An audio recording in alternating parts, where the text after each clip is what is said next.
Hello, everyone. It's David Ault, and I want to welcome you to another edition of The Gathering.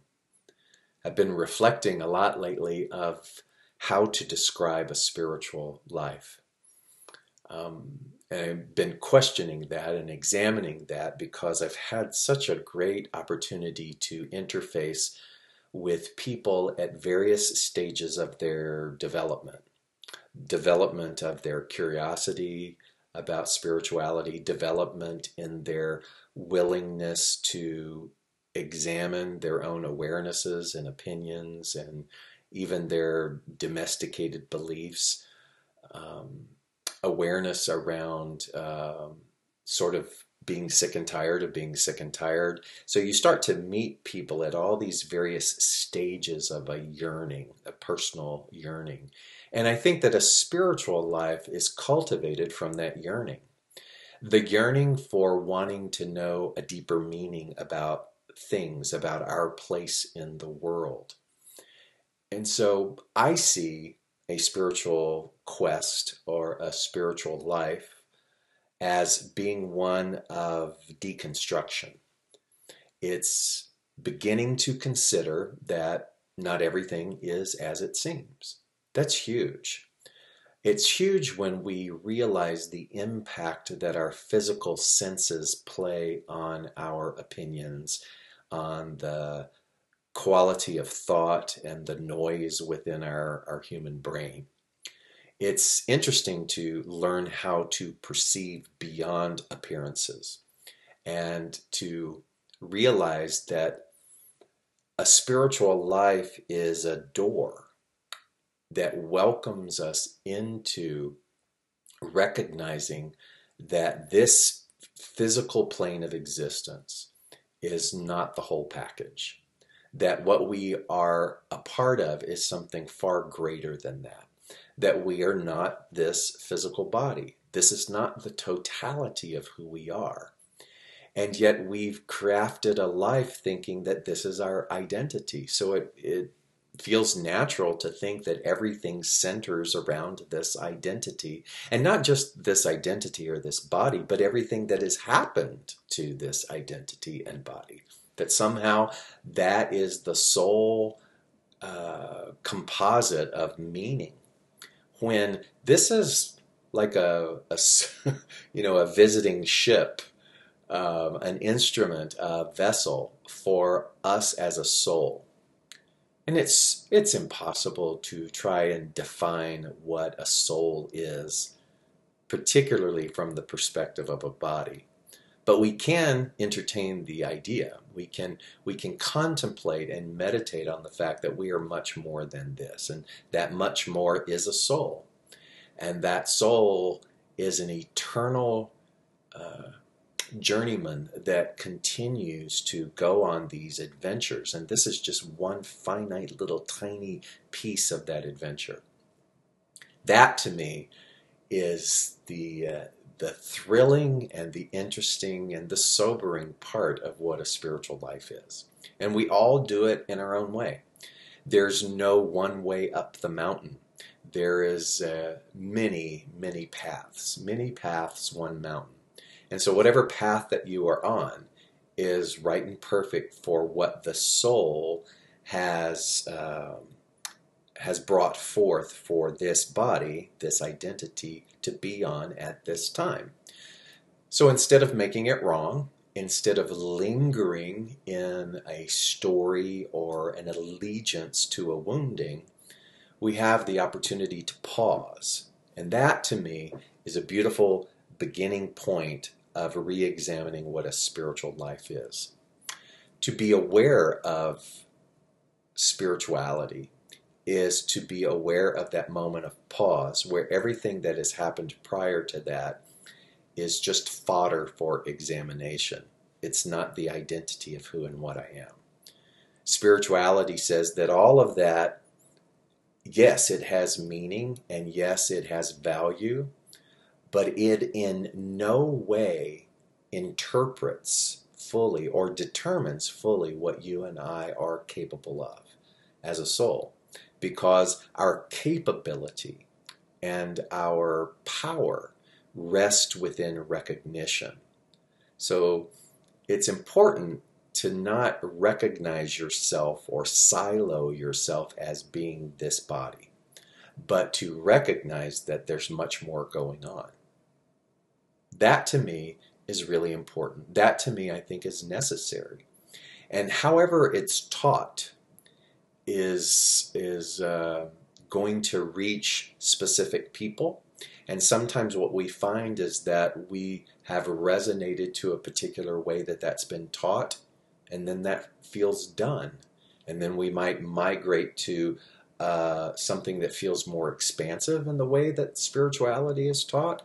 We glean from that, we reap from that, and then that might have its cycle within our soul's evolution, and then we move on. And we see that none of the ways in which we absorbed that were wrong. It's just a part of the process or a part of the journey. So our spirituality, when I've been in conversation with people who are in all these various composite compartments of learning or unlearning, as I like to say, it's important not to make any of that wrong. It's important to realize that whatever the teacher or the teachers within each of these composites, we're all playing a role on a soul level to get us to where we are right now. So the spiritual journey is an eternal journey. And when we can honor the entirety of that journey, the less that we suffer and the less that we linger in an old stale identity or a wounding or a story that keeps us in limitation. Nothing keeps us in limitation out there. It's the awareness, it's the use of consciousness that keeps us in limitation. So whenever I'm talking to anyone, I realize, and this is the thrilling part, I think, of any of us that teach, is we have to take in the full spectrum of where people are. We have to meet people where they are. And if they are really locked into a particular position on the journey and can't see anything outside of that, they can only hear and absorb from that particular position. And so we meet them where we are, and we do our best to explain or to offer whatever bit of wisdom that we might have. And we don't get attached to whether they can take that wisdom or not. And as I was, again, reflecting upon what is a spiritual journey this week, I came up with two interesting sort of lasered dynamics from what my understanding is. And number one is that everything is a growth prompt. Everything and everyone, every sentient interaction is a growth prompt. None of it's wrong. All of it's holy, because it is magnetizing to us an opportunity to expand in consciousness. So whether that story or that wounding is something that we want to define as horrific and painful, it's a growth prompt because it's a part of the evolution of our unfoldment. And when you can begin to cycle back and look at all of these people and all of these things as growth prompts, there is a softening that can occur inside of us. We cannot hold others in contempt. We cannot hold history in contempt. We can look at all of it as a welcoming growth prompt in order for us to expand in our evolution. Starting a garden in my backyard, and in Atlanta, the temperature gets a little fuzzy because it can be warm and then it can get really cold. But in putting these seeds in the garden and having these sprouts occur, part of that process is that at some point I have to take them outside of the warmth of the house and put them in the beds outside. And even though it still might get cold, there's something about that cold that strengthens their process of growth. It's the same thing with us, is we have to move outside of the cushy realm of the things that fit for us and be willing to allow something to be a growth prompt to strengthen our awareness to see that anything out in the external world does no harm. It's there to support us. Um, that that's an evolution, to look at everything as a growth prompt, and to not say, it's not what doesn't kill you makes you stronger. That to me is sort of a little farcical lens to look at those things, but it's that everything is actually a support to growth. That's a stretch. That's a stretch for many different pockets along the spiritual path or the path of awareness. There are some people that will dismiss that because the story of what was done to them is too sacred and too powerful and too much a part of their identity. So there is no softening around that. But if you and I are going to have a dialogue about spirituality and what it means, that's going to be where I'm going to start from. I'm going to say, can you consider that everything is a growth prompt? Every personality that you've ever met, the most egregious acts of pain and suffering were growth prompts. They are a part of the curriculum of the soul. That's a reframe. And many of you might go, yeah, I'm there. And there will be other people that are not there. And nobody's right and nobody's wrong. It is the distinct part of their path at that point. And so all that one can do is consider that. And I can't even say that I'm right, but it's what feels right for me. So that's what I offer. Everything is a growth prompt.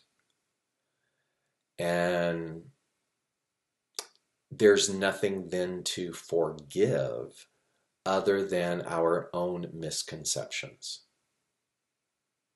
That's another sort of radical statement, because we believe that forgiveness is about the other person or the event, when really forgiveness can be just the misconception that we entertain within our own pocket of awareness, our own consciousness. So we forgive ourselves for being prey to the illusion. That's a big one. So everything is a growth prompt. The other thing then is our pain isn't special. Ooh. That's if there's two, cornerstones, one is growth prompt and the other one is our pain isn't special. The paradox of that is that almost all of us walk around holding some form of pain in this, what we call sacrosanct, and such a sacred thing that we use that as fuel to isolate and to separate ourselves. We entertain thoughts that no one understands, or, because of this thing, I am this way. When pain is just pain. Pain is a part of the growth prompt. And no one's pain is isolated. It just is. It's a part of the curriculum, and we look at it as an inevitable, valuable part of the cycle of evolution. I'm sure that the seed experiences pain in its germination process. And so we are not any different than that. But the mistake that happens for us as sentient beings is that we have the ability, through choice, to think that our pain is special. And therefore, you can watch and you can see where people craft entire lives based upon the specialness of their pain. Entire lives. So today is actually the birthday of my birth mother. And if she were alive, she would be 101 today. I was the last of a tribe of children, and so she had me a little bit later in life. She would have been 101 today. And she was a part of my pain. The volatility of her personality, of the instrument of her, the rage of her, the story of her, and the interfacing that happened because of that was a great influence in my upbringing and a source of my own pain. And for many, many years, several decades, it was influential about how I thought about myself and how I interfaced with the world. And then in my continuance of my spiritual path, I began to entertain a different narrative. I began to, in my work, see her differently. I began to understand it differently. I began to see from a soul perspective how perfect it was. And I began to see the karmic dance that she and I have. And I could actually move into a genuine place of appreciation for this karmic soul pod and everything that it has set up for me through the multiplicity of the growth prompts. And so I value her and I thank her. And on this day of her birth, I see her now in a completely different light. I reflect upon other circumstances where, here she is, this powerful matriarch, and the archetype of that. And I saw how difficult it was for me to be around other matriarchal types who had a very voluminous personality. I remember pivotally studying with different spiritual teachers, these women, particularly around the Los Angeles era of my life. And there was one who was very similar in nature to my mother. And she was an excellent teacher. There was something so potent. I used to describe that when I would be in her lectures, that I could almost sense that she left and that what was coming through her was something far more beyond the personality of her. And I was very drawn and very captivated to that message and grew a lot from that message. The person that I was in partnership with at the time loathed her, could not stand her, and often would repeat in conversation about her that she was a false prophet. You'd go on and on and on, repetitively saying false prophet, false prophet, false prophet. And I've talked about this before, but it was such a growth prompt for me that I remember sitting in a lecture listening to her, his words resonating in my ear, and suddenly I stopped focusing on her and I turned my focus to the audience. It's a little bit about, it's like what I think it was the artist Andy Warhol who used to say, what is art? Is art what's happening on the stage, or is art the experience that's taking place by the person witnessing the art? So in other words, look at the audience.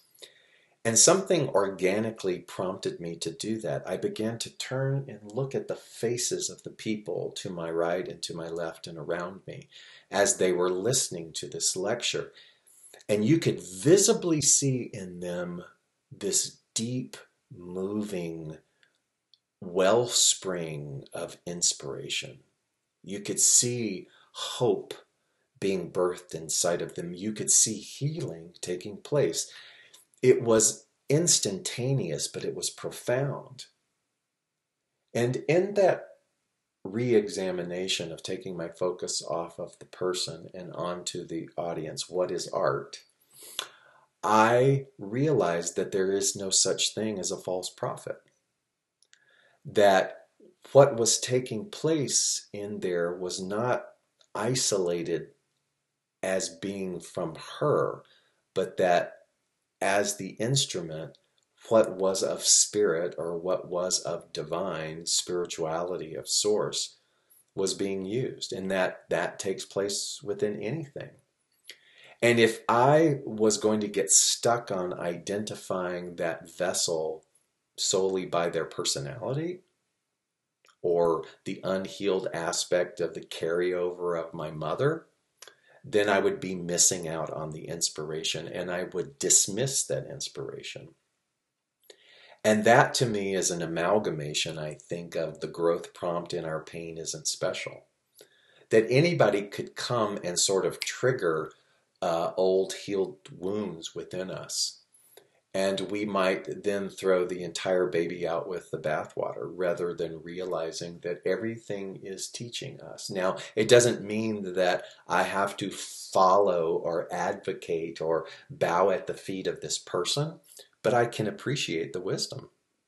I can be grateful for what has been instilled inside of me. And I can let all of those things, all of those elements continue to expand my awareness. And so I hold nothing in contempt. I do not place anything outside of my heart. And I don't go on and on and on about it in such a way that I get lost in the physical illusion of it all. But I see that I'm a soul having an experience, and I am experiencing the curriculum at its most optimum. I become so fluid that my prayer is, use me. Use me in this world to be an instrument of reawakening. However that looks, in whatever profession, in whatever interaction that I have, let me be so conscious of that I don't spend a lot of time reflecting or looking back in the rearview mirror out of regret, but I let whatever that was be the fertilizer that continues to create an abundant harvest of good. So that to me is the fundamental cornerstones of what spirituality is. Spirituality, not dogma, not the religion per se, not this rigidity in terms of being mandated on what we are to believe, but understanding the fluid, infinite nature of life. And if I'm really going to optimize that fluidity and that infinite nature, then I believe that I must look at everything as a growth prompt, and I must understand that my pain isn't special, that it too is fuel for expansion, and that as long as I place nothing outside of my heart, I'm, I'm ready to be the witness of the miraculous as the ordinary, that every single day is bestowing upon me gifts. And again, I always have to add this, and that is that in no way then dismisses the pain and the suffering that is happening on this physical plane. But it means that I can be an extraordinary steward of consciousness, even in the midst of that. It means that I can be an extraordinary advocate of consciousness, even in its apparent absence, and that I can bring God into whatever situation that I'm willing to get my bloated nothingness out of the way. And that's a daily thing. Just in this last week alone, there's been such waffling, such ebbs and flows of all of that. And yet to come home, to come back to center and to go, everything is a growth prompt. Everything, all things are working together for good. Scripture, all things are working together for good for them that love the Lord. You understand that the word Lord in its Aramaic definition means law. Law is the law that there's only one thing, and that is the presence of the divine. So all things are working together for good to them that love, understand, and apply the law. The principality that all is a perfect patterning. How can it not? How can things not work together for our good?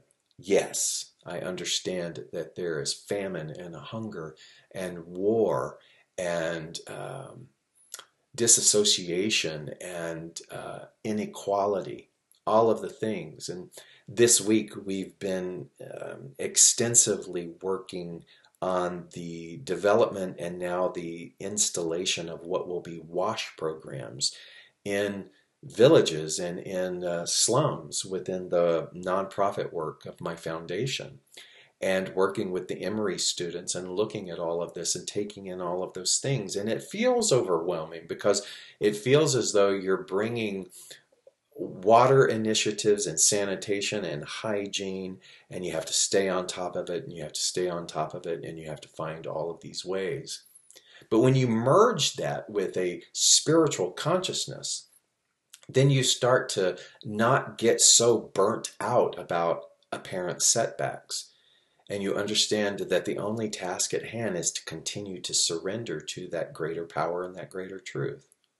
To not obsess about one closed door, and to just be thankful that everything is a growth prompt. To not be so adhered to a story of pain as if our nonprofit is the only one experiencing these struggles. It's not true. It's just a part of the dance. And we keep leaning forward and we keep saying yes. And so in your world, you keep leaning forward and you keep saying yes. And you keep being willing to review everything as a growth prompt and to dial down the fact that the pain somehow keeps you separate from the rest of the world. It doesn't. It doesn't diminish your pain. That's not what we're saying. But it is a slippery slope when we want to hide and mask the pain as if no one else will understand, because we're all a part of the one organism. And so there is liberation and freedom, as paradoxical as this sounds. And so I would invite you, if you have a practice of journaling and meditating this week, to write those two phrases down: growth prompts and my pain isn't special. And to begin to journal around that and see how the ego, or that which is the dualism or the separation within us, wants to challenge those things. And just notice it. Write it down. Let it come out. Be angry at me. Be angry at the message. The point is in order for something to be transcended, it must be faced. And so look at the intricate weaving that we have done in thinking certain things. And if liberation really is the aim, if freedom really is the aim, then I believe that you will find great strides just with these two considerations. Meditate on them, contemplate on them, and see what comes up. Until next time, know that wherever you are in this journey, that you really are loved, that there's nothing that we do that separates us from the love of that which is the perfect patterning, because it can't. Because what we are at our core is love. Let us reawaken to it at great speed. Let us take advantage of the celestial speed up of the growth prompts and absorb that, so that our work in the world, to be in this world but not of it, is to radiate good, to radiate solution, to radiate equality, to radiate peace as much as possible. And so it is. Thank you.